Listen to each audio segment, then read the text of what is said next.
great story, please come over and tell us, because we want to put together some testimonials. And don't worry, I had a gentleman come over today and he's like, oh, I'm really nervous. I don't know if I can do this.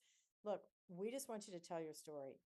And it's pretty exciting to hear some of the stories that we get, Laura gets, I get, and we get at Revival from the success stories that you've had. So don't be nervous about being forthcoming about your stories. Just a short little snippet that Damien does a great job with the video, so he can fix anything.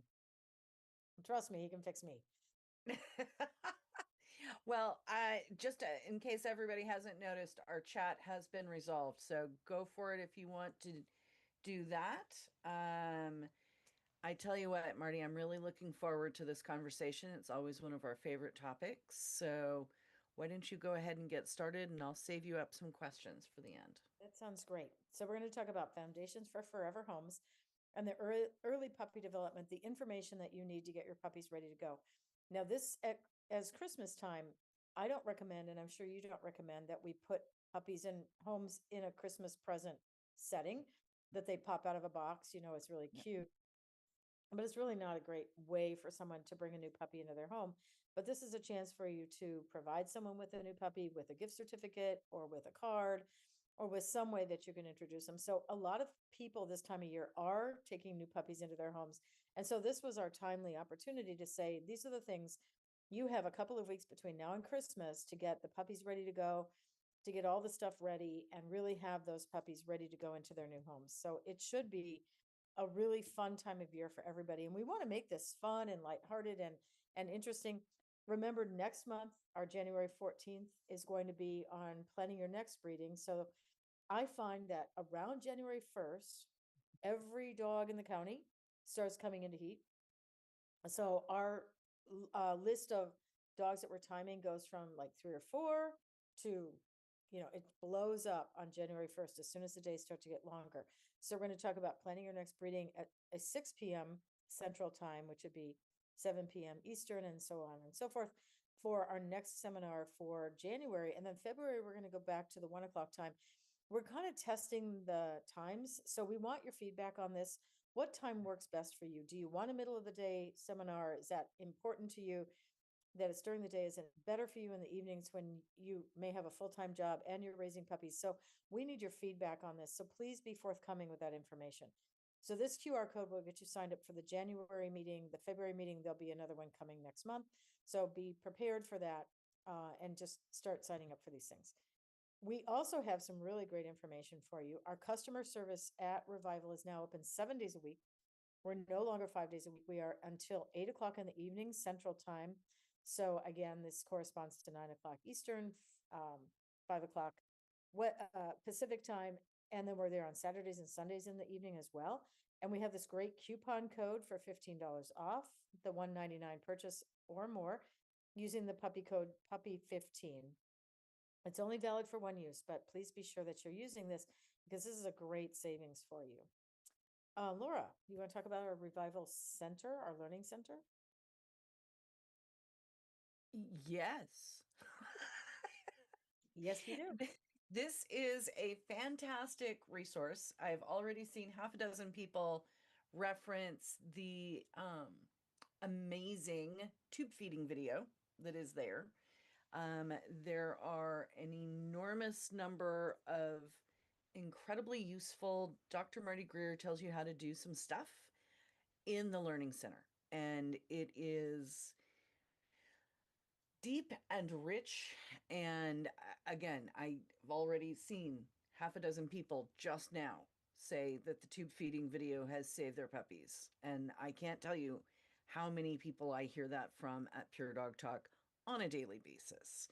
So absolutely stop by, check it out. There's a lot to learn at the Learning Center. Yeah, 2 o'clock in the morning, man. I'm holding your hand virtually. Just hop on And there. she's not answering her phone, just so Okay, just to be clear, I'm in Orlando, and at 1 o'clock in the morning this week, my phone rang with a client who lives in Wisconsin. She's a very dear client, very dear, who called with a crisis with her puppy. And I picked up the phone and walked her through it, and the puppy's doing much better. Thank you very much. All right, we also have social media. We have Revival Animal Health on Facebook, Instagram, and YouTube. So we have lots of videos. And then our animal care specialist, you can reach at the 800 number. And if you have a question that they can't answer for you, I'm more than happy to get a message from them and set up a phone call back to talk to you about what we can do to help you. All right, Dustin is going to be available during this webinar. He's going to put up links to the products, product mentions, and a lot of other helpful information. So be sure that you put your information in the chat for where you are and what we've done for you. And then the questions in the Q&A at the end, we're going to go through those. And we have fabulous prizes, but we're not going to tell you anymore. They're a secret. They wouldn't let me tell them. Yeah, but Laura knows what they are. And you only can participate in the fabulous prizes if you stay on through the end, ask a question, and your question is the big one of the three winners. So hang on, don't log off because you're going to miss that opportunity. So tonight, Foundations for Forever Homes, placing puppies in their homes. So we're going to talk about early neurological stimulation, introductions, litter box training, water bottles, weaning, crate training, leash training, deworming and Albon, vaccines, your veterinary visits, microchips, transition to the new home, contracts, and if sales are slow for you this time of year, if you have puppies and sales are slow, hang on because I have some great information for you. Puppy socialization, I think, is very important. And it's kind of interesting to me because we always have these questions about when does learning begin? And learning begins as soon as the puppy is born. Let's be very honest. They learn to root. They learn to right themselves. They learn to nurse. They learn instantly as soon as they're out of the birth canal and on the female, they're starting to learn these things. And I think it's really important that we know that we need to provide our puppies with 100 experiences in 100 days. And that's the first 3 months or so of a puppy's life. So it takes a lot of work to make this happen, but with the right experiences, we can really change how our puppies mature, develop, grow up, how tolerant they are. Tonight, we had a little crisis. We're at the Orlando Dog Show, as we've mentioned, and one of our puppies came down the escalator, which is probably a mistake. She's with a 13-year-old girl. She put her on the escalator, probably shouldn't have done that. Got her toenail caught and pulled the toenail out. And of course, then there was a lot of distress on the part of the people mostly. The dog was like, okay. So we put some tissues on, we found some styptic powder, we put her all back together. She's great. The puppy was great. The people were not so great. They were a little stressed out by the whole thing. But this puppy has been handled, socialized, done the ENS, done all the stuff. And she was just very matter of fact about the fact that she lost a toenail. So, okay. But that didn't happen spontaneously. That didn't happen because of anything other than great genetics and great social skills that allowed her to just allow us to fix the problem. I mean, these things are not the things that are unusual. They happen to us every day in our veterinary clinic. So the more tolerant your puppy is, the better they are able to handle stress, the better these things have for outcomes. So today I was so blessed. Dr. Carmen Battaglia, who developed the early neurological stimulation, or really popularized the early neurological stimulation or the SuperDog program, spoke today at the AKC National, and I had the opportunity to be in the audience. And he went over this again. And I think it's really important that people are aware of this, that the SuperDog program, which was developed during the Vietnam War to improve the ability of the dogs that were in combat situations with our soldiers in Vietnam, which is in my lifetime. I remember Vietnam. My husband had a draft number 15 for the year he was born. He was on the cusp of going to Vietnam. So this is real. This is not some philosophical kind of thing, but we know that this SuperDog program improves the puppy's ability to handle stress by keeping their heart rate low. They have stronger heartbeats. They have stronger adrenal glands. They're more able to tolerate stress, and they have greater resistance to disease, all because of the next 5 steps of things that I'm going to show you. So take this seriously. This is a real thing. I have done this for many years. I skipped it on one of my litters, and I will tell you it was a big mistake. The female was handling the puppies really well. I'm like, oh, look, she's doing great. I didn't handle the puppies the way I should have, and I've paid the price for that, for my puppies not being as tolerant, even though I've repeated that breeding 2 other times, and I had much better outcomes with the puppies that were handled with early neurological stimulation. Now, ENS, or early neurological stimulation, is a 5-step program. You start on day 3. You do it one time a day, not 4 times a day. It's not better if you do it 4 times a day. It's better if you do it once a day. You start on day 3, you stop on day 16. And there's some really good science behind this that Dr. Battaglia shared with us today. And it is 5 simple steps. It takes you under a minute to do this on every puppy. So if you have a litter of 12 puppies, it will take you 12 minutes a day. And if you really don't think your puppies are worth 12 minutes a day, I'm going to tell you, you probably shouldn't be raising puppies. So there are 5 steps to this. Number 1 is head up. So you hold the puppy with its head up, and I've got a photograph and a line drawing here, and you count to 5, 1001, 1002, 1003, 1004, 1005. Really simple, 5 steps. The second thing you do is you hold the puppy head down for 5 seconds. You don't swing it down, you don't do it rapidly, you just slowly put them down and you hold them upside down so that their head is below their pelvis and their feet for 5 seconds, 1001, 1002, 1003, 1004, 1005. You hold them on their back for 5 seconds. This happens to be a litter of Portuguese water dogs I was demonstrating this with. Then you do thermal stimulation. Now, Carmen, Dr. Battaglia recommends that you do a wet, cold towel that you've put in the refrigerator. My husband, when left to his own devices, it's just too much trouble to go to the refrigerator and get a wet, cold towel, but he's always got a cold Mountain Dew in his hand. So he uses a cold Mountain Dew can. Okay, whatever, Dan, it's okay. And then step number 5 is you tickle the bottom of the foot for 5 seconds with a Q-tip. Very simple to do this, just really seriously, doesn't take very long. Now, this is a video of me with my litter of puppies. And I'm, of course, talking to them, even though their ears aren't open yet. I have no idea why I'm talking to them, but we all do this, right? So I'm holding the puppy head up for 5 seconds, head down for 5 seconds, on their back for 5 seconds, tickle the bottom of the foot for 5 seconds. And then I do have a wet, cold towel in this setting and 5 seconds on the towel. Very simple, really easy to do, but it really is a critical difference in how these puppies are able to tolerate stress. I actually had one of my own corgi puppies a number of years ago that had a cardiac issue, and I had to take her to the vet school in Madison. They wanted to sedate her to do her echocardiogram. And I said, no, really, she's going to be okay. You don't need to sedate her. They said, well, we sedate all the puppies. And I said, how about you give it a try without sedation? They took her into the treatment area. They put her on the table with the little hole in it for the echocardiogram. And they put her on one side, they echoed her. They put her on the other side, they echoed her. And they looked at me and they said, wow, like she was really good for this. I said, yeah, because she had ENS. So it is a game changer for a lot of puppies in how this works. So please make sure that you do this. Okay, now we're going to talk about light, sound, people, surfaces, foods and scents, car rides, and environmental enrichment. So light, I have a very good friend in corgis who pointed out to me the hopelessly obvious, and that's when they first open their eyes, they have blurry vision, their corneas are kind of cloudy, but give them soft lighting. Don't do bright LED lights, don't do anything that's crazy. Just let them have soft lighting. Babies need their sleep, and we know that they need their sleep, so it's very important that they get enough rest.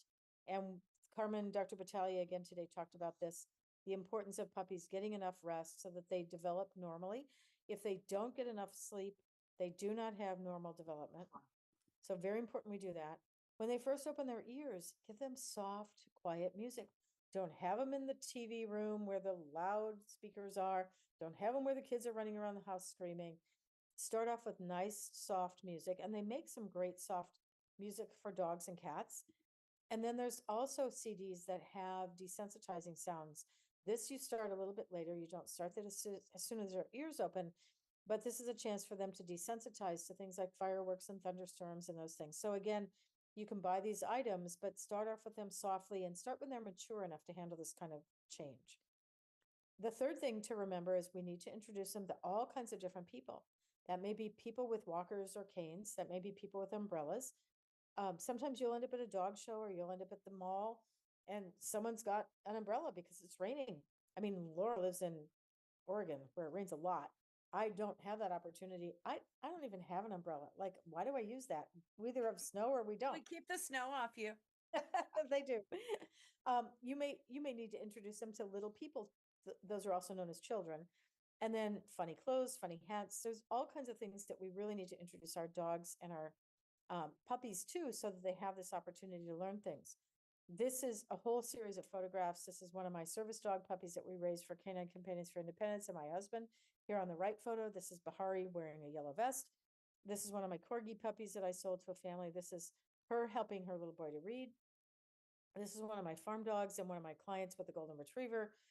So children are really important parts of people's lives. On the left-hand side is one of my grandsons hanging out with our puppies. He loved the puppies in the X-Men and the puppies loved him. Again, one of my corgi puppies. These are client dogs that are at our office. So really important that we give these opportunities. This was at a dog show with Olga and one of her puppies. So this is an opportunity for people to introduce the dogs to children. Because let's be honest, if you don't have kids, you may not understand this, but children run too fast, they make too much noise, they move too fast, they take food away from dogs, they pull on them, their ears and their lips and all kinds of stuff.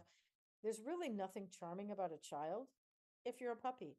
So we have to teach them that children are wonderful things and that children feed them things like Ritz cheese-filled crackers so that puppies learn to love the children that they're hanging out with.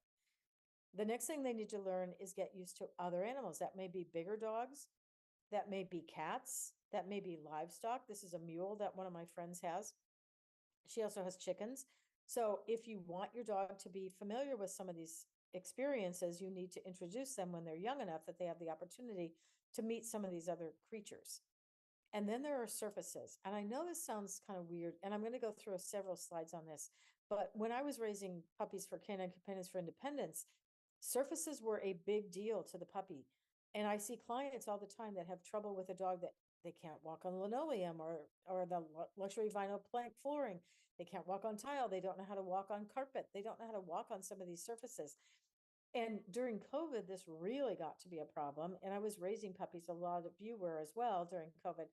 So I went to Walmart one day during COVID, and it turns out at the time, and I've checked since then, Walmart had 11 kinds of bath mats. So I bought two of each kind and I put them all in this box, and I have a demonstration of this. They come as mesh bath mats with holes in them, which are great for puppies if they're learning to use the litter box. They can urinate and this goes through.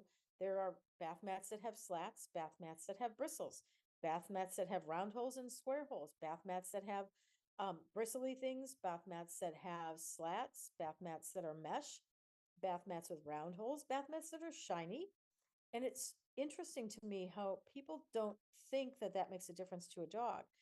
But dogs are very specific in how they learn things. They are specific learners, not generalized learners. We, as human beings, are generalized learners.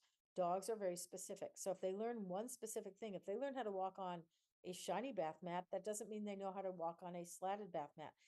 So this is a chance for you to give them 11 different surfaces. Remember, 100 experiences in 100 days. You can do 11 of them with bath mats. And many of these, not the slatted ones, but many of these will go in your washing machine, of course, not in your dryer.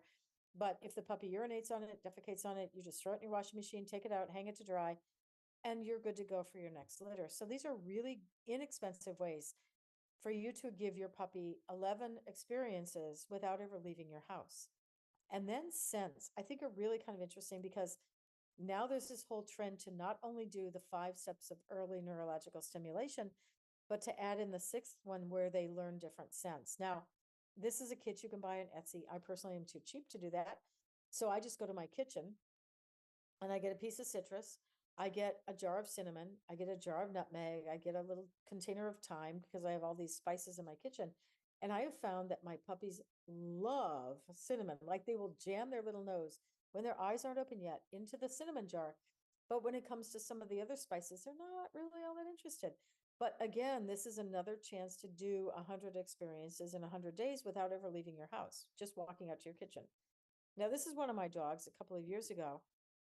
She was hanging out at my house and I gave her grape tomatoes. These are tomatoes, people, not grapes. Okay. Grape tomatoes. And this is Mouse. And she was given a couple of grape tomatoes. And as you can see, she's having an absolute blast. Oh, I'm sorry. This is Hazy Nut Mouse. This is an absolute blast that she's having, just chasing little round tomatoes around on the floor.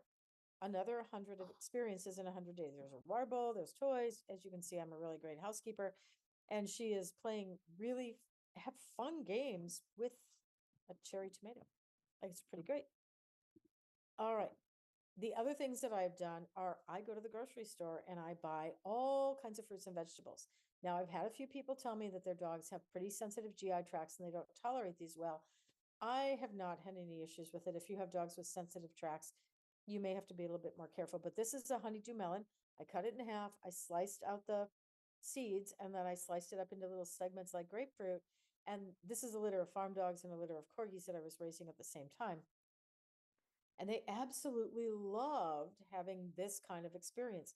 Now, the lady who bought one of my farm dog puppies from this litter, she contacted me the year after she got him during the second summer. And she said, "Did you give the puppy cantaloupe when he was a baby?" And I said, "No, but I gave him honeydew." And she said, "Okay."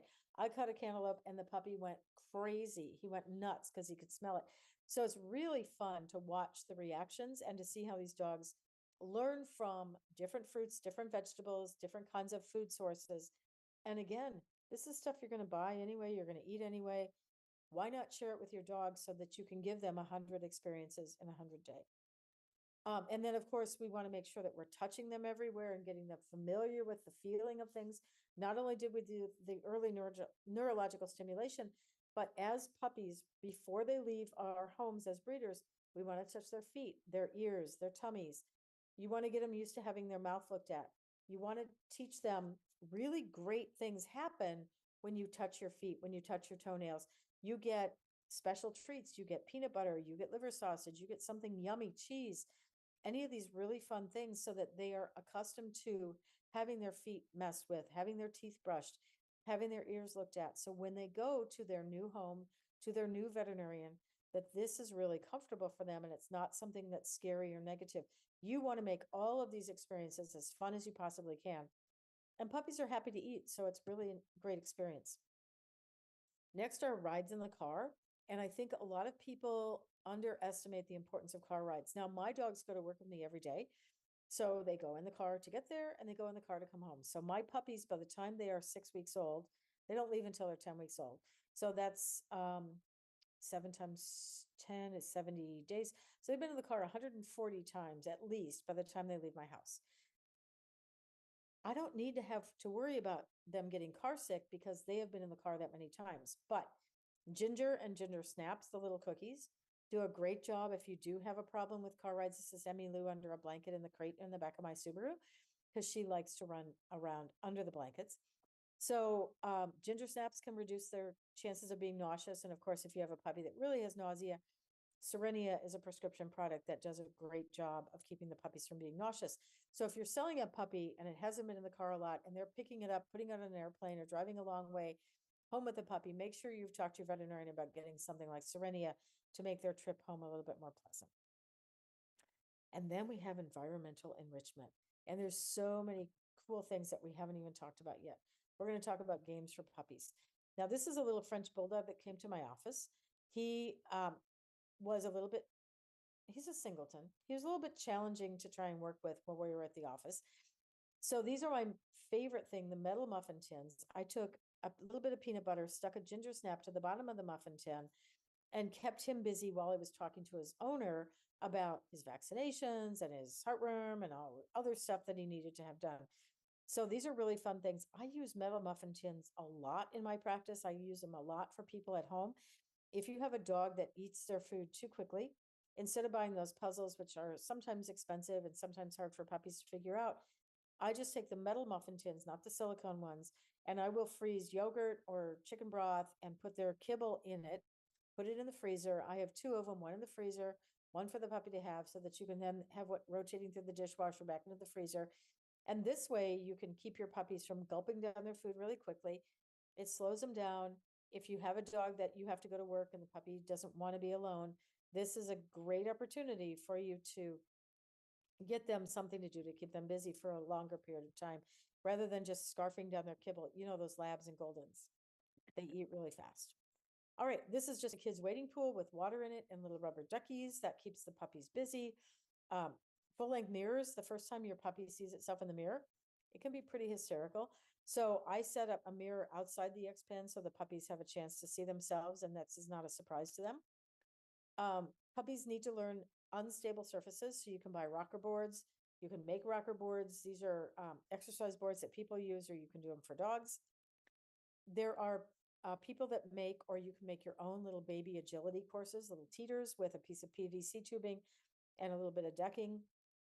It's really fun for the puppies to learn these things. This is my little baby dog walk and my little baby teeter. As you can see, the puppies have chewed on it a little bit. They had some fun with it. I picked up one of these tunnels from one of my neighbors when they didn't want it anymore for their kids. Again, something for the puppies to run through and play with. This is one of my clients' homes. They have a xylophone set up on the X Pen. They have, again, unstable surfaces so that the puppies have some experiences. They have one of the caterpillars like I have with a little tunnel through it. You can build these little jungle gyms for puppies. You can buy kids stuff. In the background, on the right-hand side is a little swing. So it's suspended from some PVC tubing, and it's a little dish so that the puppies get in it and they kind of rock back and forth. All these opportunities for the puppies to learn what an unstable surface feels like is great for them so that they don't feel uncomfortable when they start going down a flight of stairs or on a surface that they're unfamiliar with. These are kids' little jungle gyms. Now, they're good for really young puppies, but once you get to about 6 weeks of age with a pretty aggressive chewer like a lab, this is not a suitable toy. So I use this when the puppies are much younger, and then I transition to something that's more durable. These are some kids' toys that I've picked up. Garage sales, rummage sales, Goodwill. Sometimes, like, I'm that person who stops on the street when somebody puts stuff out that they're giving away. I'll stop and pick it up, kids' walkers and all kinds of stuff. But these little kids' toys are really fun. For the puppies, they're brightly colored. They make funny noises. They move in a funny direction. And all of these were under $2 a piece. Like this little lawnmower, under $2 a piece. This is a little PVC tubing set that I had a young veterinary student that stayed with us. She set this all up for us so that these spoons and plastic kitchen utensils make noises. There's tennis balls. So there's a lot of different ways to do these. Now, snuffle mats are kind of interesting. There was discussion today with Dr. Battaglia about the snuffle mats versus puppies that are fed in bowls. And there are some trainers who feel like snuffle mats are great and it's a place for you to put food and the dogs learn to go looking for it instead of just having a bowl to go to. Dr. Battaglia pointed out that he had some studies done on puppies that if they just went to a bowl and ate their food, they were not particularly bold in an unfamiliar environment. But when they were fed not in a bowl and they had to search their environment to find the food, like a snuffle mat, like just throwing the food out onto the grass or onto the mat in the pen where you're raising the puppies, that they were much more bold and much more willing to explore. So there's some research that still needs to be done with that, but it's something to kind of keep an eye on and to see how your puppies react. Here's a little kid's bathtub. Again, I picked this up at a rummage sale, $2. You know, the puppies get in here. It's a little hammock. They rock back and forth. You can put water in it. They can have all kinds of fun with this. Now, this is one of my more recent litters. I'd left the volume on this on purpose. This is a child's toy, and it's a toy that when you talk to it, it records your voice and then it makes noise. So this is one of the puppies just absolutely having a ball with this children's toy. Now,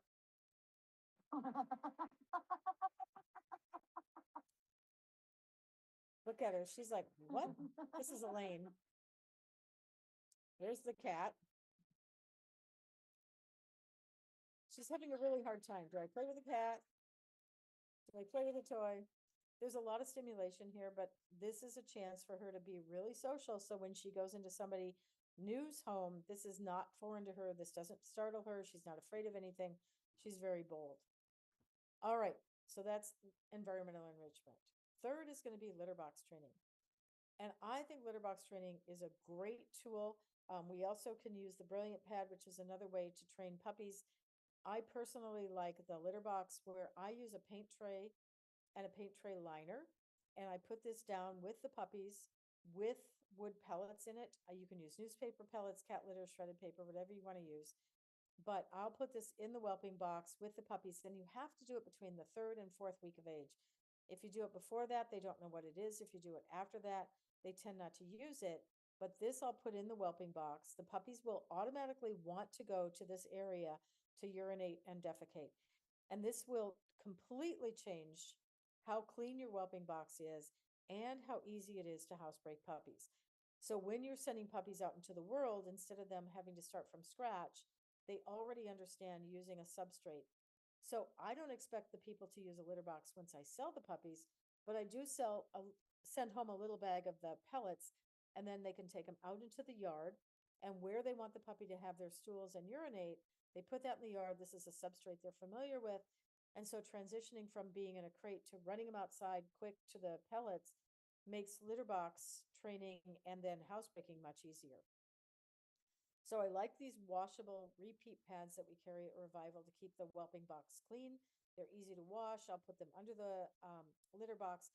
And like I said, I just use a paint tray with a paint liner. Now, the white paint liners that I find that fit really tight into the painting tray work great, but these bigger, higher profile black tray liners are complete failure because the puppies can pull them out and then they scatter the pellets everywhere. I've also had people tell me that their puppies have eaten the wooden pellets. I have not ever had that experience, but yeah, I don't raise Labradors, and Labradors will eat anything, so it's a little hard to tell. So using the lower profile, tighter fitting paint liners work really well. And then when the puppies urinate and defecate in here, they're 3 for $2. So I throw the paint tray liner away. I put in a fresh one. I've got a nice clean whelping box and a nice clean litter box. And the puppies are very, very reliable in using those boxes instead of just urinating and defecating randomly in their whelping box. Here's another way to do litter training. This is one of my clients. She puts newspaper down and then a grate across it, and then the puppies stand on the grate and urinate and defecate through that. So there are several ways to do this, including the Brilliant Pad. Many ways to do it. The next step then, when you're trying to housebreak the puppies, is I'll put the puppies in some kind of a rolling tote or a rolling box, because carrying 7 Bernese Mountain Dog puppies at a time, pretty difficult. So as soon as you get into the bedroom or the room where you're raising the puppies, if you pop them into this rolling tray and then you run them outside quick, they'll try to urinate and defecate outside. Now, right now it's December in Wisconsin and it's 12 below, so it's kind of hard to get really young puppies out. Of course, it's easier in some climates, but it's still a good step in moving things forward. And then you can set it up so that the mom can then teach the puppies to follow her to the outside. I put them in that rolling box to get them outside because sometimes as soon as they wake up, there's not much time to get them out. So if you wait for them to follow mom, there can sometimes be little puddles on the floor. So I'll put them in the box, run them outside quick until they have enough bladder control to get out the door with mom. And of course, these X-Pens are really helpful. This is an elevated X-Pen so the puppies can urinate and defecate through it. And then you'll want to have some urine cleanup products along with this to keep your puppies clean. Number 4 is water, and water is the most important nutrient that our dogs take in. And sometimes we forget that that's a nutrient. We think about food, we don't always think about water. But at about 2.5 to 3.5 weeks of age, you want to make sure that you're starting the puppies on water. I like the heavy dishes that don't tip easily. This is also a chicken water, which works really well. And then if you have puppies that need to drink and they're not drinking very well, adding our Puppy Light product, which is a chicken soup based product, to their drinking water, will get them over to the water dish and get them started to drink. It's also good for moms that aren't drinking enough. But this electrolyte product does a really nice job of getting puppies started drinking water. Lixit bottles are also a really handy way to do this so the puppies aren't swimming in their buckets, swimming in their water bowls. You can teach puppies to use these Lixit bottles by hanging them on the X-Pen or the crate. And then I just put some peanut butter or some chicken baby food around the tip of it. They'll go over, lick the chicken baby food, realize that they get a drink of water. And I've taught very young puppies to use these bottles. And it's a very interesting way to keep the water dish available, but clean all the time. Starter Mousse is the Royal Canin product that we use for young puppies that need to be weaned. We affectionately call it puppy crack. Now, this is a litter of 12-day-old collie puppies. They don't yet have their eyes open, but their mom has mastitis. She's too sick to nurse the puppies. So you can wean puppies as early as 12 days of age, if necessary, using the Starter Mousse. You don't add anything to it.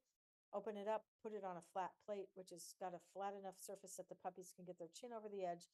And you can very effectively get puppies started eating if you need to start puppies that are young. Now, the later you can wean, the better it is for the puppies, but sometimes that just isn't practical because the bitches may be sick. Again, glucose is sometimes important if we have small breed puppies that tend to have hypoglycemia or puppies that are constipated. We can add some glucose. You can use the Eagle brand sweetened condensed milk if you can't get any of these other products. Doc Roy's Fortical is a high calorie glucose product, as are the NutriDrops. So if you have puppies that need some energy or need to help with constipation, these products are handy to use.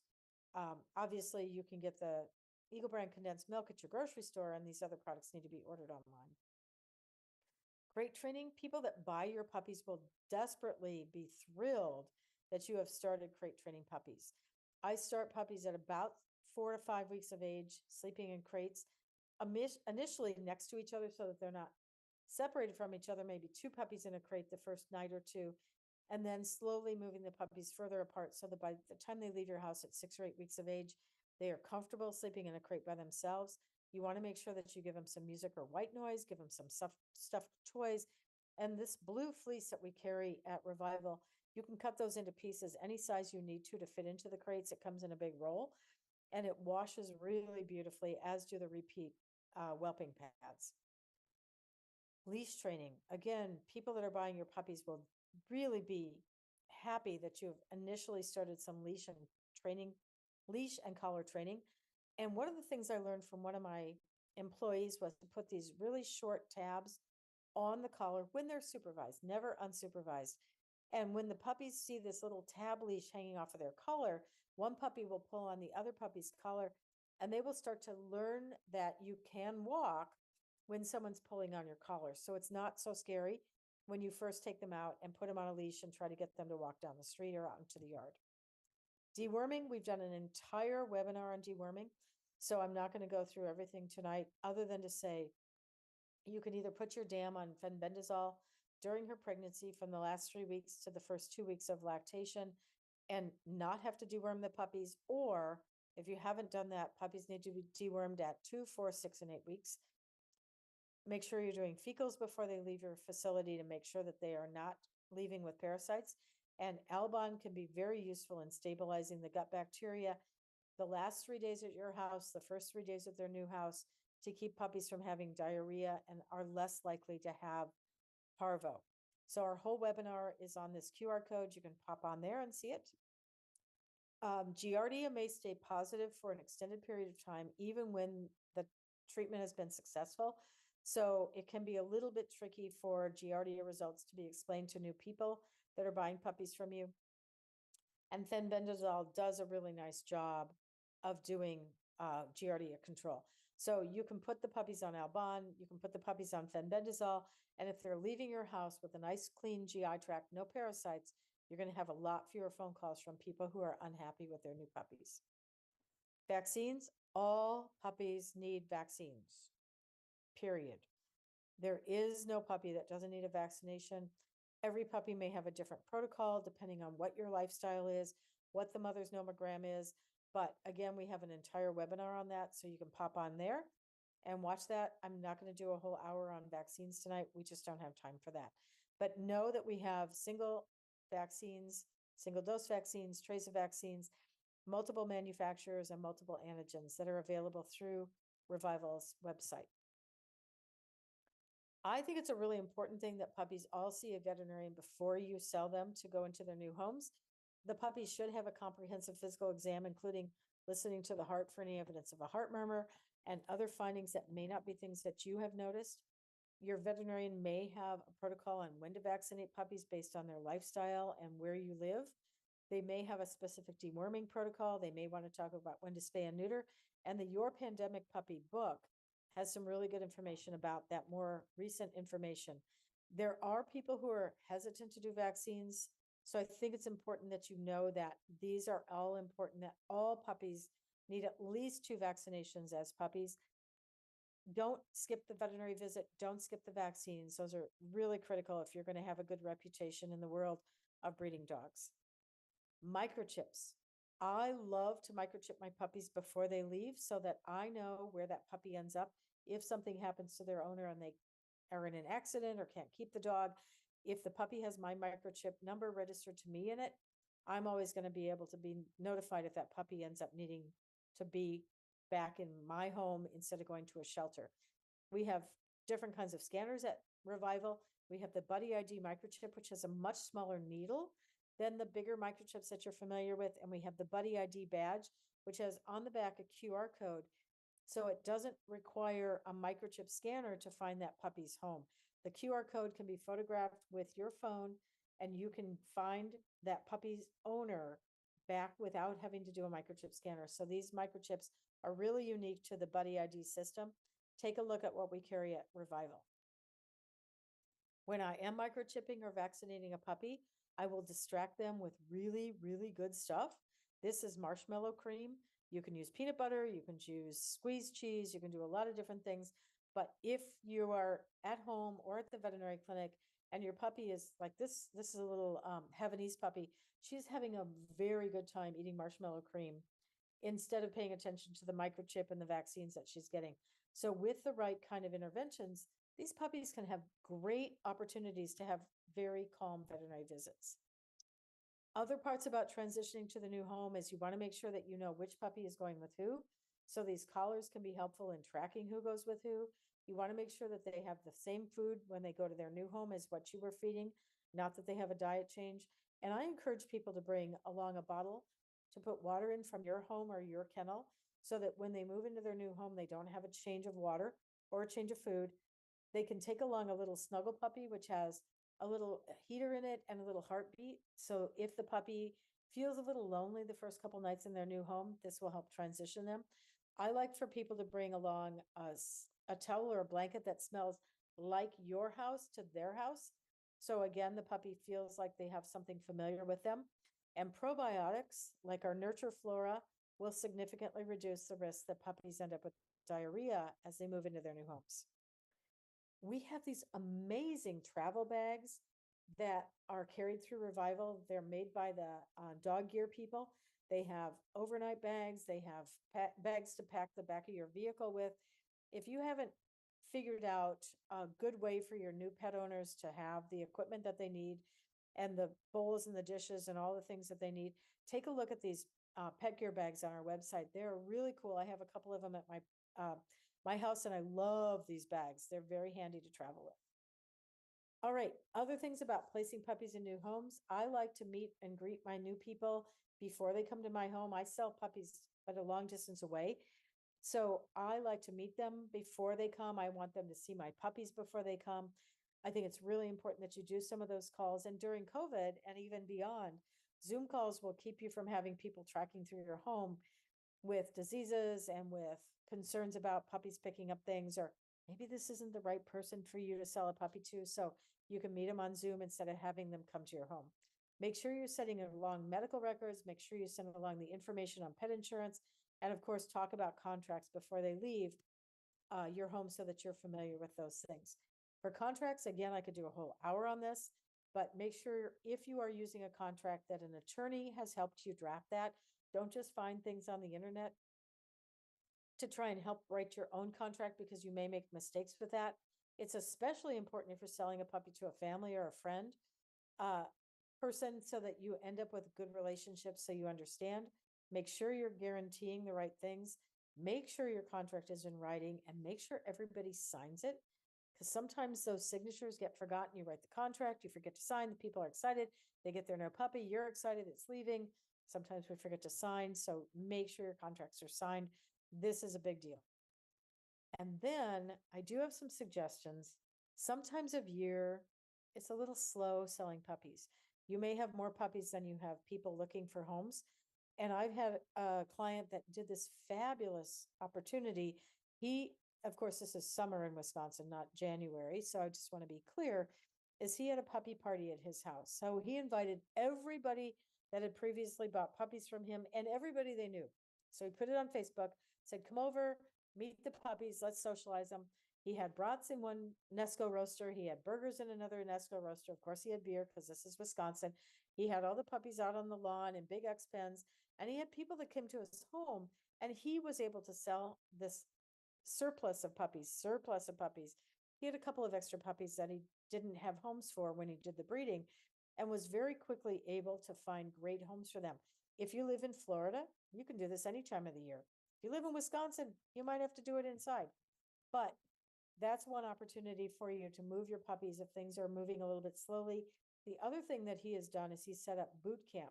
So he puts puppies with some of his guardian homes into homes where they have kids that are homeschooled, moms at home that are home, or dads that are home with the children. And he keeps the puppies for an additional 2 weeks. And during that time, he upcharges the client to do the housebreaking, do the leash walking, teach all the skills that these puppies need when they leave his home, so that he has families that are getting these things done. And he charges extra for that. So he's not charging less for a puppy that's older. He's charging more for a puppy that's older. And you need to learn what skills your people that are buying puppies find important to them, so that that transition from your home to their home makes that easier, and it's easier for those puppies to transition. So leash walking, crate training, housebreaking, all those things are great skills to have. All right, so what do we have for resources for our puppies? Beds, exercise pens. We have a neonatal fun feeding bundle. We have a Deluxe puppy vaccination and microchip bundle. We have all kinds of great stuff. So it's time for Q&A now. So Laura, what are our Yes. prizes for tonight? We have a number of questions. A few of them went in the chat and not in the Q&A, but I'm doing my best here. I'm making notes. So, okay. There's a few that are a little not directly on topic, but people are asking, so I'm going to ask you. How soon do you give sub-Q plasma if mom is not producing enough milk? I can give that at any age. The sooner the better. So you can do it at the C-section. You can do it at birth. You can do it as soon as you realize that the bitch isn't producing enough colostrum. So you can do it at any age. If you're giving it with a feeding tube, it has to be in the first 12 to 24 hours. But they are never too old to give sub-Q or IV plasma, depending on what the circumstances are. So in the first 12 to 24 hours with a feeding tube, after that, it's never too late to give plasma sub-Q. Got it. Tips for managing singletons. Oh, Yeah, singletons. I've got a whole podcast on that. I'm just saying. Yeah. So there's a couple things I do. One is I take old socks with rice or beans in them, and I warm them in the microwave, and then put them next to the puppy, so that when they're trying to nurse, they're not rolling off the nipple. They're not using a lot of energy trying to hold onto the nipple and nurse, because they don't have anybody next to them like they normally do when you line up puppies to nurse. So that keeps them warm, that keeps them stable on the nipple. And then I also make sure that I'm handling my singleton puppies additional times, because they don't get the feeling of frustration and they don't get the feeling of touch when they're a singleton. They don't have another puppy that's competing for the nipple, knocking them off. They don't have another puppy that they're feeling. So those little bits of things are really important for our singletons. You do have to do some extra work with singletons than you do when you have a litter of 12. Ginger snaps, homemade. Do you have a preference of brand? What do you like? Oh gosh, I go to the dollar store because I'm way too lazy to make my own. I go through 4 cases of ginger snaps a month at my practice. So if you have the time to make homemade ginger snaps, they're always the best. But I typically go to the dollar store because they're about half the price at the dollar store than they are at the other stores. So I'm really cheap, and I buy, like, when I leave the dollar store, they look at me and then they go, "Oh yeah, you're from the vet clinic." I'm like, "Yeah." I'm sure they think that Wisconsin has this enormous hankering for ginger snaps, when it's really just that I've taught all my clients to feed ginger snaps. Love it. The blue, what's the name of the blue cuttable fleece stuffy fur crates? Yeah, that is our fleece, and we have that on here. That is the where is it on our list here? We have it in the catalog. It's listed on their fleece. Dustin, can you pop that into the chat for us for the fleece, the blue fleece? There you go. Your fleece will be in the chat. Would you like to get into the conversation about pet insurance that you find best or that you prefer? There are several good ones. Trupanion pays directly. So that can be pretty handy. AKC has one. There's a number of them. There are so many choices that that's a little bit complicated for tonight. Okay. Jennifer DeMonte has a little comment here. She works at a rescue, and she says they often get puppies of various ages. If a puppy is traumatized from being in a shelter and is older than 5 or 6 weeks, do you have any guidance of what to focus on the most so we don't overwhelm them, but give them the best skills to become successful adult dogs? Great question. That is a great question. And have spent a couple of weeks in Karen Overall's training sessions on behavior. And I would say that they would probably talk about some of those puppies, if they are really seriously traumatized, starting them on some medications, um, perhaps gabapentin, perhaps some of the others. So it depends on how severe the problem is. Many times it just requires extra handling, sitting on the couch with them, watching TV, handling them, having them around soft, quiet, appropriate children and appropriate adults. But if you find that you're not making progress with some of these dogs, and some of them have genetic challenges, some of them are just that they've got PTSD from experiences, it does require some extra work. So it may be that you need to speak to a behaviorist and a veterinarian that will prescribe medications for you. Xanax, fluoxetine, gabapentin, trazodone. There's some really good drugs out there. So probably find a behaviorist if you're feeling just like you're not making the progress that you need to. Okay. Leona would like to know how and where to get plasma. Okay, the only place that I know of at this point that still sells plasma is Animal Blood Resources, ABR, in Michigan. It does require a veterinarian's prescription. Jean Dodds at Hemopet is no longer able to sell plasma. She's been affected by California law. So Animal Blood Resources in Michigan will sell it to veterinarians, and it is good for 5 years in your freezer. So you want to plan ahead and have your veterinarian help you get this product so you have it on hand if you need it. Okay. Christine Robinson would like to know what is the benefit of feeding HT42D versus puppy food mixed with their regular diet. HT42D is made to feed to bitches before they come into heat, through the heat cycle into the 42nd day of pregnancy.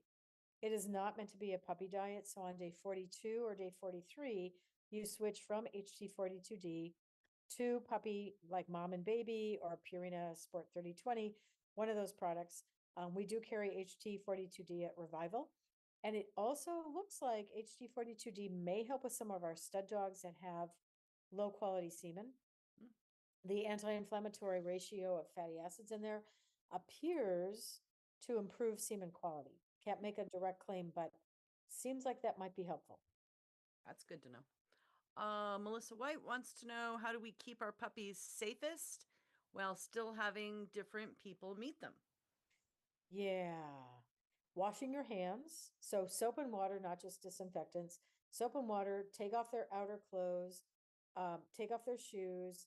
And then if you really feel like you're uncomfortable with that, you can buy disposable aprons. You can buy disposable um, surgery kind of gowns, the kind of things that people wear at the hospital that you can put people in those so that if they're handling your puppies, they can wear gloves, they can wash their hands, they can wear these outer suits.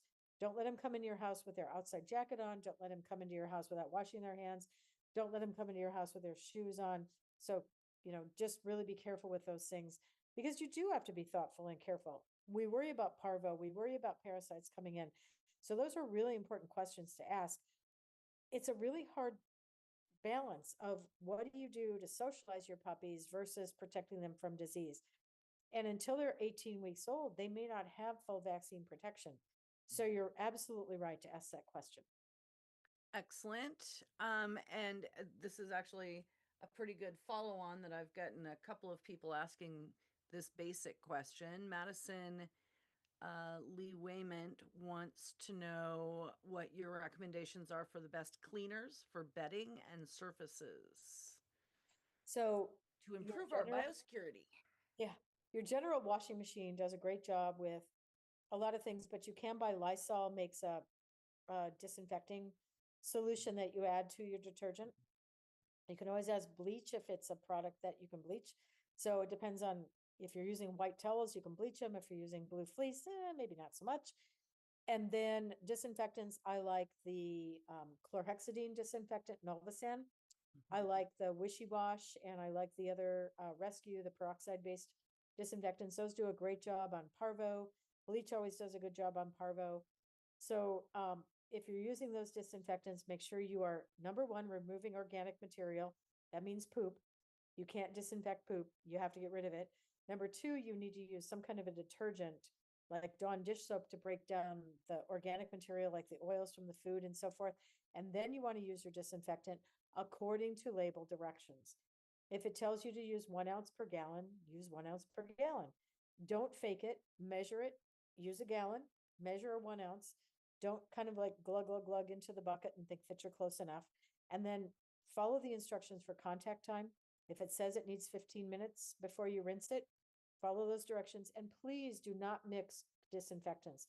Don't say, well, if bleach is good and this is good, let's mix them together. No, no, no, no. That's a terrible idea. Follow disinfectant directions. Yeah, and if people are coming over, use a foot bath.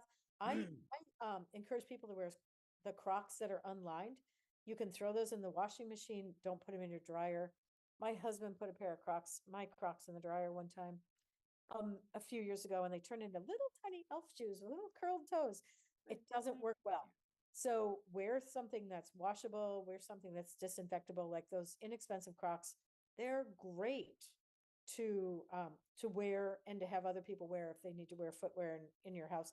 And if they've been around a sick dog, if they say, oh, I've got a dog at home that's got kennel cough or a dog at home that has diarrhea, they're not coming to your house, man. Do a Zoom call. Yeah, that's a nix. That's a hard no. Don't come.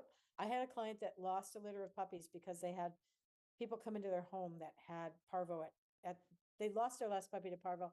They brought it into her home. She lost half a litter. Just don't do that. Yeah, terrible.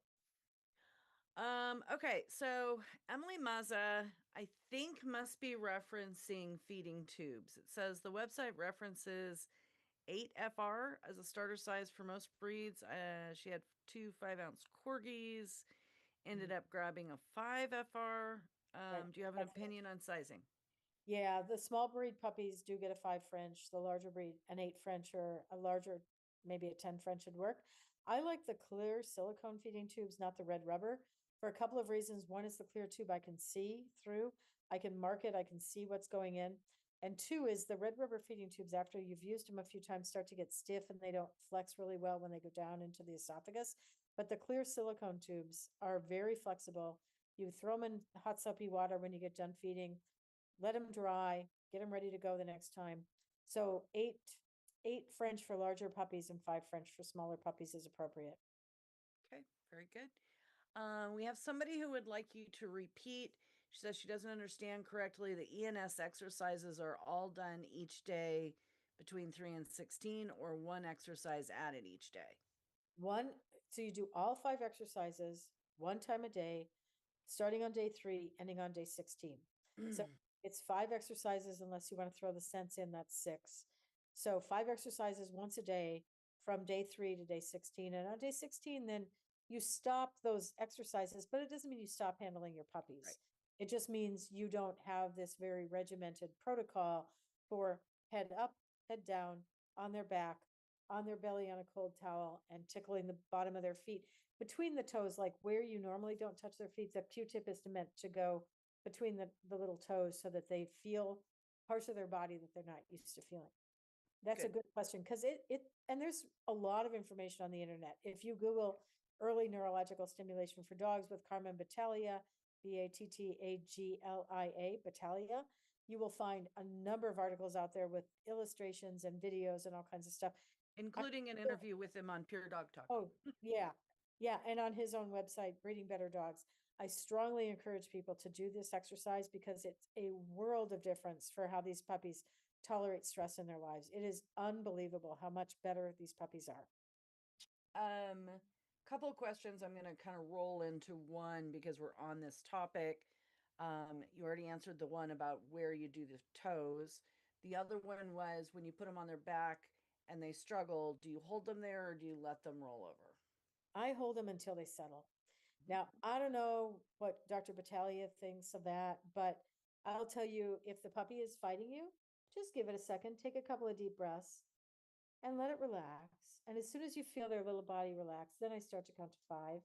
And then I will put them back after I finish all the exercises back in with mom. Perfect. Josie would like to know how you deal with puppies who are nursing and seem to be gassy or have diarrhea. Gassy puppies, I use simethicone drops. You can buy those as infant drops, Walmart, Walgreens, wherever you need to get them. Diarrhea, I will give a probiotic. We have a Nurture Flora product at Revival, which is meant for newborn puppies. It comes in a tube as a paste. You put a little dab on their tongue, it helps straighten out their diarrhea. Royal Canin now makes a probiotic that is meant for nursing and pregnant bitches. Does a fabulous job of getting the right bacteria into the female and then hand it off to the puppies. And then if you're still having problems with diarrhea, I mix yogurt, baby rice cereal, the little flakes that comes in the Gerber box, and chicken baby food, and I'll feed that to the puppies. That helps to solidify the stools as well. That rice cereal and the yogurt combination seems to and the chicken baby food, of course, tastes good, but that rice baby cereal kind of adds some substance to the stool. So instead of it just squirting out, it becomes more formed and it helps the puppies to pass a better quality stool. Very good. Another quick question from Christine wants to know if you use or recommend the Volhard puppy aptitude test for helping match puppies with families. I think Dr. Volhard's test is really quite good. I think there's a lot of different ways to look at this. I personally don't use anything quite that formal. I just make observations about my puppies. But Dr. Wendy Volhard has done a great job of developing a protocol. So yes, I would, if you don't feel like you're comfortable with your own, use hers. Yeah, I like hers. And we have a question about what age are you comfortable having other people handle the puppies? Like when do you invite people in for your puppy party? That's a really good question. I have many years ago, I had a litter of puppies born during our local dog show. And I had people that came straight from the dog show to the clinic and they were handling the puppies. And I had friends that were like, oh my God, what are you doing? I said, you know what? They have the very best immunity they're ever going to have in their life the first day because they still have all the antibodies from mom that came through the placenta and the colostrum. I wasn't worried about that at all. It's somewhere between 6 and 12 weeks that their immunity from mom drops off and the vaccines haven't kicked in yet, that you really have to be the most concerned. So under 6 weeks, the puppies have great protection from mom and colostrum. It's that 6 to 12 week window that I feel like you have to put them in bubble wrap and secure them. And of course, when do they leave your house? Between 6 and 12 weeks. In Wisconsin, they can't leave before 7 weeks. Different states have different requirements. But those are the ages, the exact age that we put puppies in homes are when maternal antibodies drop off, vaccines haven't kicked in yet, parasites are an issue, and everything goes off the rails. So you have to be really careful in those ages. Mm-hmm. Yeah, absolutely. La la la la la la. Terry Crosby has a couple of quick questions. She wants to know what's a good protocol for puppies the first few days at their new homes. Do you recommend a puppy visit their new vet in the first week? And what's your preference for a shampoo to wash the puppies with before they go home? I think a chlorhexidine shampoo is really great because it's antibacterial, cleans up anything. So I use Chlorhex. For protocols, the closest schedule that the new owner can keep to yours, the better. So if you're used to getting up at 5 in the morning, might be a stretch to ask that new person to get up at 5, but the puppy may have that built into their little DNA. Mhm. So it can be a little tricky. If you're used to feeding at 8 in the morning, noon, and 5 o'clock in the evening, try to get the new homes to feed and wake up and go to bed and do all those things on the closest schedule that you can. That being said, sometimes that's not realistic. So if they can gradually transition that puppy, that's probably your best way to do things so that it's as similar to what you were doing as it can be. What was the third part of the question? A preference for a shampoo before you. Oh, Oh, you shampoo. said the Well, shampoo. veterinary visit. Um, Yes. yeah. Oh, go to the new vet in the first week. Right. We used to say 3 days because I really feel like if something was going to show up, it should show up early. So do they have both their testicles? Do they have a heart murmur? Do they have an umbilical or an inguinal hernia? Is their bite off? All those things. But it's gotten harder to get into veterinarians in that short visit. So as soon as you are selling a puppy to somebody, you should say to them, call your vet, call your new vet, get an appointment so that you walk out my door and within 3 days, 7 days, you're at the new veterinarian to make sure that the puppy is normal and everything I told you that was normal, they're still finding is normal. 3 days may not be realistic at this point because of the difficulty of getting into a veterinarian. So try to plan ahead. Planning is always best. Always hard, but best. Always. And what age do you personally start your ESI, early scent introduction? I started when I start my ENS. I start the Oh, do you yeah, and it's do to it? me it's been really fascinating Yeah. because some of the puppies are like, ooh, ooh, yuck. And like I said, like cinnamon, they love cinnamon. They like Mm. jam their little nose down in there. So I've just been doing that mostly because it's entertaining. I don't know if it really helps the puppies make any adjustments in their life, but it's fascinating to me to see do they hate lemon, they love this, Mhm. but you've got a whole array of things in your probably in your kitchen. I mean, if Right. you probably have like 75 things in your kitchen that you can go out there and without buying anything or buying anything on Etsy or shopping or doing anything crazy, just go out your kitchen and be a little creative and do one a day. I don't do like 6 a day. I just pick Mhm. one every day. Yeah. And then I kind of make notes of it because it's useful for future litters as well to say they loved these, they hated these. Why introduce them to things that they're going to find unpleasant? Find things that they like so that you can do some fun stuff and just make notes about it. It's kind of interesting. Hi, Heather. Heather Gibson wants to know what you recommend to prevent parvo outbreaks. And do you recommend Neopar?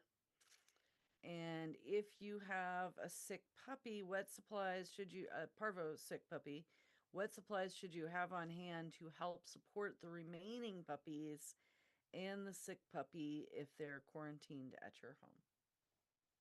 These are really It's a big questions. question. So, number one, get a nomogram on your bitch. A nomogram is a titer that you send to the University of Wisconsin Cavid Lab, CAVID. You send it to Lori Larson at the Cavid Lab. She will tell you at what age did the bitch have a high enough titer for parvo that it dropped off at this age and when do you start vaccinations. So she will tell you how to customize a vaccination protocol for each litter of puppies. That's number one. Number two, vaccinate according to what she recommends or your veterinarian recommends, typically starting at 6 weeks of age and going every 2 to 4 weeks until the puppies get to be 18 weeks of age. That is going to be your best bet. Number three, let them leave your house on Albon. Albon for the last 3 days at your house and the first 3 days at their new home will stabilize gut bacteria, reduce the risk of parvo. Number four, most importantly, number four, Elanco has a product now that is a monoclonal A antibody that will treat successfully puppies with parvovirus. It directly affects the parvo. You can give it by IV injection. Your vet has to give it. You can't buy it from Revival. You can't buy it online. You have to go to your veterinarian. And not all vets are going to carry this product, but certainly almost every state is going to have somebody in the state of in veterinary practice that has this product available, usually emergency clinics, that kind of thing.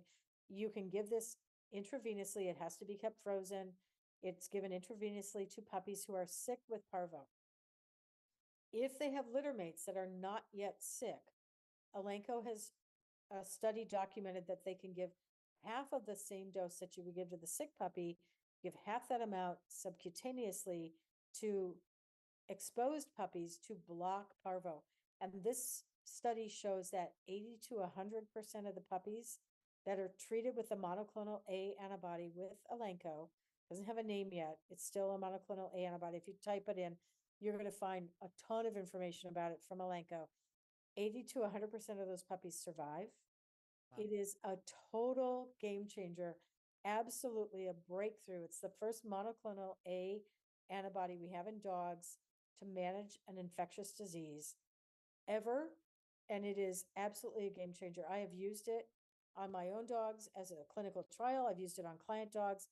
It blows my mind because I graduated in 1981 when parvo was at its worst. We didn't have a vaccine. It had just come to the reality of this is a disease in dogs. This monoclonal antibody is the first thing in 45 years that has changed how we can get survivals in our puppies to be close to 100% survival rate. That is fantastic, Marty. Yes. Okay, one more quick question on this side, and I got a couple over on the other side. The anonymous says that she's leery about vaccinating Cavalier puppies at 6 weeks. I have a litter of 8, and 3 of them are very small. Am I okay waiting until 8 weeks? Depends on their exposure, depends on their mother's antibodies. I can't give you a direct answer on that. Typically, 6 to 8 weeks is where we start. Do not give half dose vaccines. A dose of vaccine is a dose of vaccine. Doesn't matter if you're a Cavalier or a Great Dane. So I would get a nomogram on the bitch. It takes about a week to get the result back. So if the puppies are young enough yet, run to your vet tomorrow, go to the Cavid website, print off the submission form, get your vet to draw blood on the bitch, send it to Dr. Larson at the lab, and get yourself an answer. It takes 4 days once the sample gets to the lab to get the result. So it can take a week, but that is going to be your best bet in knowing what's safe to give your puppies and what's not. Puppies need to be vaccinated, period. End of discussion. The question is how often, what kind of product, how much? Those are all really important questions. And of course, you've got to reduce their exposure. So don't let people come into your home to visit your Cavalier puppies if they're tiny and they're unvaccinated. Keep people away. Change your shoes at the door. Be careful what you bring into your home. You just have to be really careful. Now, I personally have raised puppies at least 1 litter a year for the last 40 years. And I have never had parvo come from my clinic to my house, but I'm also thoughtful. I'm careful. Take off my shoes at the door, change my clothes. I'm smart about what I do. Yeah, 100%. Okay, let's see. A couple of questions that went in the chat and not Q&A. Does the puppy need to be 95 degrees after it's born before they can go on, I assume, to nurse on the dam? Yes, 94 to 96 degrees the first 12 hours, and then 96 to 98 degrees is what we want the rectal temperature to be so that the puppy can effectively nurse and their gut moves. If you have them chilled, their gut won't move. They'll develop ileus, meaning their intestinal tract doesn't move. The food foams in their stomach and then they'll regurgitate. So yes, puppies need to be warm enough to nurse and need to be warm enough to be tube fed or bottle fed. Okay. Okay, this is kind of a tough one. I don't know if we've got time, but it is an important question. How do we handle puppies if mom is so stressed and aggressive? She's got a dam this is the gal from the rescue that was transferred from another state, started giving birth on the way. Oh, jeepers. Yeah, now you can't go near her. Oh boy, that's a tough one. You can't get near to handle the puppies. I have used a lot of gabapentin for those. So if you're working with a veterinarian, and I'm hoping that a rescue is, that you talk to your veterinarian about using gabapentin on the female to help calm her down. Calcium helps, gabapentin helps, and the Adaptil or Thunder Ease collar will also help. So that's a challenge, man. You've got your hands full. But if the collar and calcium are not enough, and calcium can be very helpful, you can give the tablets or the gel to get a quick enough action. But if you're really in trouble, you may have to just really give her pretty significant doses of gabapentin to get her handleable enough that you can get to the puppies. That's a tough. Okay. It's a Yeah, tough she says they've got a behavior vet to work with. So Good. there you go. Good. Good. Yeah, gabapentin would be my drug of choice for that particular situation. Okay. All right. So I believe that we've worked our way. If I missed you guys, I'm sorry, man. A lot of people and a lot of questions tonight, but I believe that we have got them all.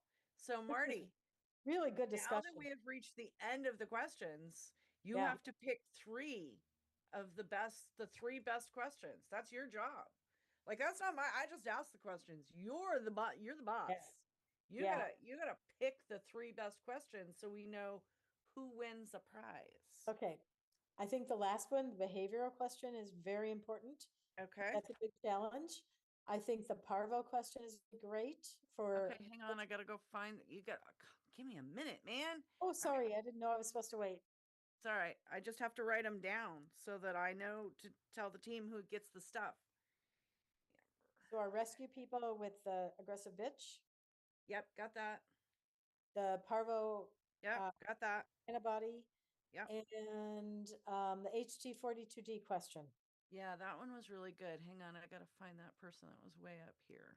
So if you don't hear from Dustin and my team at Revival within 24 hours, shoot off an email to Revival and remind us of which of those three questions. Now, don't try to fake it. If you weren't really honestly, I'm gonna read out the names. So now that you told me the questions, I can say Christine Robinson should be looking for a prize. Heather Gibson should be looking for a prize. And I'm gonna say this wrong. Amber Mercatoris. And if I butchered that, Amber, I'm super sorry. So there we go. Yes, Good. you win, Amber. If you can, so she wants to know with those puppies in that situation, how soon should you handle the puppies? As soon as you can get your hands on them, because they are genetically going to have some challenges and they're going to have some PTSD as well. So as soon as you can get safely close enough to handle those babies, start handling them. But only remember, only once a day. 4 times a day is not 4 times better for early neurological stimulation. Dr. Well, Batali, you can handle them more than once a day, just not do the but, ENS but more not than the ENS, right? The 1, 2, 3, 4, 5, 1, 2, 3, 4, 5, 1, 2, 3, 4, 5, 1, 2, 3, 4, 5, 1, 2, 3, 4, 5. Yeah. So do the ENS once a day, but you're going to have a lot of challenges with those puppies. Yeah. So as much as you can handle them and get them into a situation where they are comfortable having their ears, their feet, everything touched, man, that's gonna be rough. So I feel for you. That's a tough job. Yeah, I lived it last summer with that schnauzer. So Yes, you did. I remember yes, the I did. details. Mm. For sure. Anyway, all right. I believe we have gotten to everybody. Great. Thank you, Dr. Marty, as Thank always, you. for your time, your patience, your generosity. It is actually pretty freaking spectacular So because not everybody is willing to do that. don't forget we have evening hours. Don't forget we're 7 days a week. Don't forget January 14th, Next 6 month. p.m. Central, planning your next breeding, and then February neonates. Don't forget the Excellent. revivals. Don't forget our stuff, man. You guys were great. Thanks everybody for coming tonight. Fantastic. Thanks, everybody. We really appreciate you. We look forward to seeing you in January. Everybody have a wonderful holiday.